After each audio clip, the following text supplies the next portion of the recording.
নমস্কার। আজ আমি একটি ছোট লেখা পাঠ করব, যেটি লিখেছি আমি।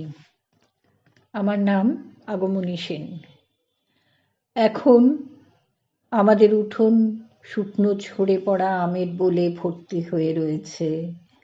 বাইরে বেরোলেই মিষ্টি একটা মাদকতাময় গন্ধ নাকে আসে।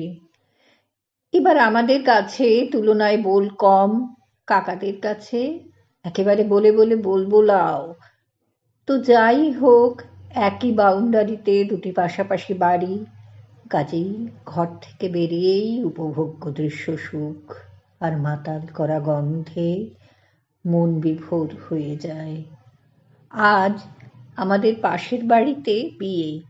এইমাত্র তারা জল সইতে গেছিল। এই জল সইতে যাওয়া, পান মুখে দিয়ে হলুদ কোটা, এই পর্বটি আমার বিয়েতে দেখেছিলাম। বিয়ের আগের দিন রাতে হয়েছিল, বোনের বিয়েতেও তাই। শ্রী গড়া এসব আমার খুব প্রিয় অনুষ্ঠান। কেমন একটা আত্মীসু আত্মীসু অনুভব আছে যেন এই স্ত্রী আচারে। মানে এই কজন, কোথাও 3 কোথাও 5 না হলে নির্দিষ্ট আচারটি সম্পন্ন হবে না। তাই গৃহকর্ত্রীকে অনুরোধ করতে হয় পরিচিত স্বজনদের, অবশ্যই এসো কিন্তু বলে। এভাবে একটি বিয়ের সাথে নিকটাত্মীয়, বন্ধু স্বজন সব মিলে মিশে একটা যজ্ঞী বাড়ি রমরম করে ওঠে।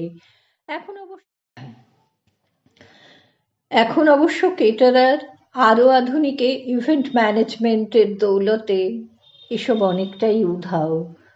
কিন্তু সেই সঙ্গে উধাও পড়শি একাত্মবোধও কিছুটা। এই স্ত্রী আচারগুলি এখনো সম্ভবত ইভেন্ট ম্যানেজমেন্টওয়ালারা কবজা করতে পারেনি। ওখানে বাঙালি লোকাচার তার নিজস্বতা নিয়ে আজও বেঁচে আছে। যেদিন সেখানে ইভেন্ট ম্যানেজমেন্টের হাত পড়বে, সেদিন হয়তো তার চোখ ধাঁধানো পারিপাট্যে আমরা চমৎকৃত হব, কিন্তু সেই সঙ্গে হারাবো আমাদের আটপৌরে আন্তরিকতা। নমস্কার।